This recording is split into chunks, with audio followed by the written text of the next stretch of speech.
What if I told you there's a high likelihood that your soil is poisoned, but I have the solution and the remedy to that using plants? So today's video, we're gonna look at whether or not your soil is polluted, how it can become polluted with everyday products, and then how to remediate it if it's something that you're worried about. So this entire process is called phytoremediation or phytoreclamation. And actually one of my girlfriends that I graduated university with went this route with her soil science degree. She went to the route of reclamation remediation out in BC around the pipelines. But regardless, I did take away a little bit with that as well, because well-rounded education worth lots of money is apparently a thing. It didn't do much in my case. I am still dumber than a doorknob most days, particularly with just like everyday living. Excuse me, could you tell me how to get to the medical school? I'm supposed to be doing a lecture in about 20 minutes and my driver's a bit lost. So the process of phytoremediation is using plants that have a high affinity or a higher affinity to very specific contaminants. And this can come in the form of salts, which we're going to discuss, heavy metals, or petroleum products. Now, plants with this issue are called hyperaccumulators. And for whatever reason, they have a higher affinity for uptaking things that you don't want plants to uptake. Unless, of course, you're using them for phytoremediation. Now, the geek crew knows I don't take much serious at all. And so this video is truly not meant to scare you. It is purely for educational purposes only. And I think that if you suspect any of these issues, that you should take the precautions you need. If you are just gardening in soil that you suspect has no issues at all or never thought had issues, but now you're questioning yourself because of the video, just ignore this video. Ignore me. Actually, you should probably ignore me most of the time. The geek crew, the comment section, they know more. They're probably the people to speak to you over me. I can admit my education means nothing compared to practical applied gardening, which is what the comment section is. So first, let's talk about heavy metals. We're talking cadmium, arsenic, lead, zinc, etc. Literally all of the heavy metals. And these plants all apply. Now, this one specifically, not just these plants do it. There's a lot of plants that actually do this. The reason I'm listing these ones is because I think that they're probably the most practical to apply in a gardening scenario, whether you're on a farm or an acreage or you're in an urban environment. So number one is going to be sunflowers. Now, if you're going to go the route of sunflowers, you don't want to go with dwarfs or little tiny pretty ones. You want to go for like the mammoths, the mega sized ones. You want to put the ones in place that have an enormous amount of biomass by the end of the year, because the key is that the more biomass you have, the more of that issue, that metal you've actually extracted from the soil. Now, other ones that work just as well but are more permanent and you actually don't have to dispose of properly if you're using them, and actually at the end of this video I'm going to tell you how to dispose of these properly so that it doesn't come back and bite you in the butt again. But that is willow, or actually poplar or aspen. These two plants obviously are permanent in the sense that they stick around for a long period of time. The only material that will result in those metals being put back into the soil is the leaves that are lost in the fall. Now, the way in which you end up with heavy metals in your soil, I discussed partly in my video about ways to destroy your soil, that video right there. But in that, I didn't list everything. So compost is one that I had mentioned. So if you're using compost from plants that have been used for phytoremediation, or accidentally used for phytoremediation for that matter, because I don't think any of these companies are purposely doing this, you can end up with this issue. Manures, commonly, very commonly actually, have a higher level of metal in them. And lastly is actually wood ash. Now, wood ash, obviously from pines and willows, could potentially have higher levels, but those aren't the only trees that are used for phytoreclamation or just naturally phytoremediate. There are a number of them. And so because of this, you can end up with heavy metals if you're putting in too much wood ash. But I think those are probably the only ways that you as a gardener can encounter this, unless of course you have like a truly contaminated soil for whatever reason. Now let's talk about petroleum products. Now, I'll be the first one to admit, weird, why would I be talking about petroleum products in gardening? But it happens. So the way in which you would end up with petroleum products in your garden is if you have a space that was used as a driveway at one point. Maybe you're on a farm and your family, before there were laws, just willy-nilly disposed of their used oil. I know this because my family did this. And so therefore you have potentially petroleum in your soil. and you want to get rid of it. They actually use that quite often to help stop wood from rotting. So if you had like a shed, for example, in the olden days, you would put petroleum in the soil around it and it prevented the logs from rotting. But it also got into your water systems and surrounding soil very easily. So maybe a reason to reclaim the space. If you had an old barn somewhere, an old shed, you might want to consider this.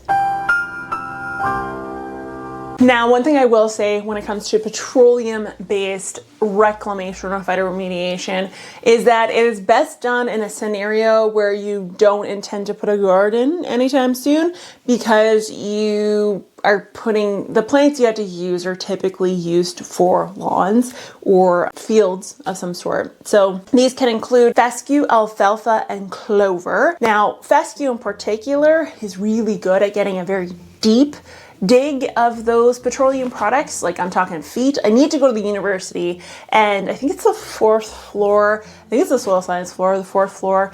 There's a fescue plant that was taken out of the soil, and they kept all the roots intact and the biomass at top. The biomass on top is like that, but the below ground biomass is like 12 feet. Like, there's people who went to the University of Saskatchewan. You know what I'm talking about. It is huge. It is a massive plant. And because of that, it can dig pretty deep for a lot of this stuff. So now, one really easy way to accomplish this is stuff like this. So you guys know I made a clover/bee lawn in the front yard, mostly because my beds are so tight, the lawnmower can't go through it. So I didn't plan well when I put those beds up. I just put them up. And now I have to weed whack everything. So one way I am stopping weed whacking is by using things like bee turf. So this bee turf, as an example, has fescue and clover for sure. I don't know if it has alfalfa. I don't think it has alfalfa. I'll put the ingredients list. I'll put it here if I can find out what it is. But, you know, West Coast Seeds makes these. There's lots of companies that make these. And this is a solution for a space that you're concerned that this is an issue with. But again, you're gonna have to stick to the end of the video to know how to dispose of this properly. So you're literally not just cycling pollutants every year just by cutting it. So the next one, I think probably most common that you guys run into, is going to be herbicides and pesticides. So for this one, there's really only one plant that I think is probably best to apply in a garden situation. Oh my God, there's a screw loose on this seat, similar to a screw loose in my head, and I almost died.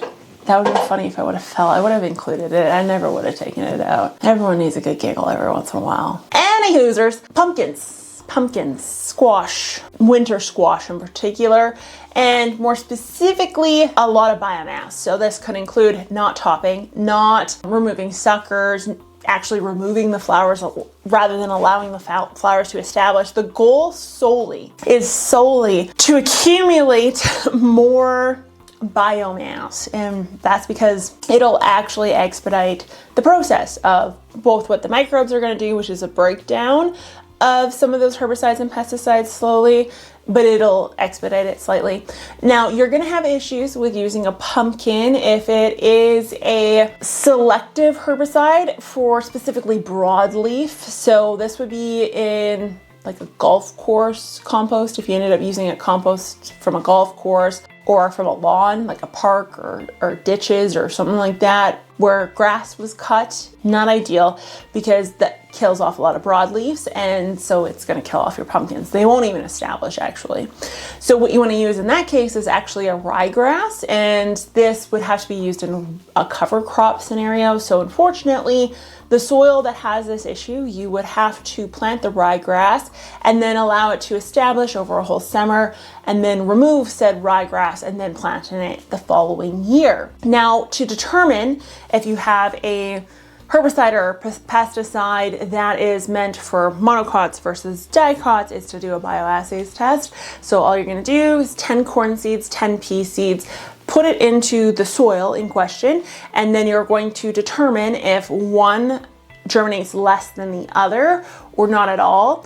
And if one tends to perform poorly compared to the other, this is a sign that you have that form of herbicide, pesticide in that soil. If it's a pesticide in the sense that it's an insecticide or a fungicide or a bacterialcide, those three, it doesn't matter. You can use pumpkins all the time. It's the herbicide some herbicides in which unfortunately, your pumpkins would not be able to deal with, and then you have to use the ryegrass. Next up is salts. So salts can be naturally occurring in some soils that are naturally high in salts, such as a solozenic soil that's on the extreme end of things, or it can be introduced via manures or compost that are higher in salts. Particularly manures is where we see this the most often, but lucky good news is that it's completely able to be remediated. Now there's two options for this. Number one is barley, number two is kochia. And I'm gonna say it straight out, do not use kochia. Kochia is used for more industrial practices. For example, like a remediation, a very natural ecosystem, that's when you would use kochia. You use kochia in your garden, you're gonna be sending me hate mail because it's gonna take over your garden. So don't use kochia, use the barley. So barley also uptakes heavy metals, oddly enough, and it uptakes salts. So you can plant these, and again, it would have to be in a cover crop scenario. So you'd want to do this in the event that it's a very extreme scenario of salt contamination. Otherwise, continual infiltration of water is going to help with this, percolation of the soil. So what I would do if you didn't want to do a barley method or you didn't deem it as very severe, is I would till that soil and then wash it out, flush it out. And that eventually will get rid of the salt issue that you have. Now the next question is, what do you do with these plant debris? The plant debris that are, for all intents and purposes, are both definitely contaminated. Well, first off, you feed them to your local redhead so they can increase their freckle count and the redness of their hair. But if you don't have a redhead on hand, there's a few steps you may want to follow. So in the case of petroleum products, or in the case of heavy metals, you have not a lot of options. And option number one, which is probably going to be the most available to you, is going to be actually putting them in the landfill. The other option, if you didn't want to go the landfill route, would be to talk to any sort of local decontamination company.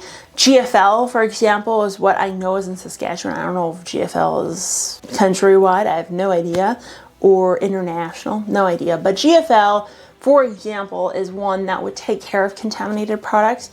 In this case, it would be the biomass of that plant. The other option, if you didn't want to spend a bunch of money, would be to dig a pit, a hole, and then to incinerate that biomass and then cover it over. Keep in mind, if the bottom of that hole is not lined in a heavy level of clay, it can and will leach out those contaminants. So you either want to put it really far away from where you ever plan to grow a garden, or incinerate and then actually take the incinerated debris to the landfill or to like a dangerous waste disposal place. Do not, under any circumstances, take either one of these and put them into your compost, because you're just going to cause problems. Now, shockingly enough, if it's salts or pesticides of any form, herbicide, insecticide, bactericide, fungicide, all of them, the only thing you need to do is actually decompose it. So you want to actually put it in your compost, because the solution to both of these forms of pollution is dilution, shockingly enough. So all you need to do is add more biomass or add more debris to that product to increase the volume, to dilute the issues that are present in these plants that have been used for this purpose. But if you want to learn more on what you should never do to your soil because you'll destroy it, this video here, that's what Google says you should watch.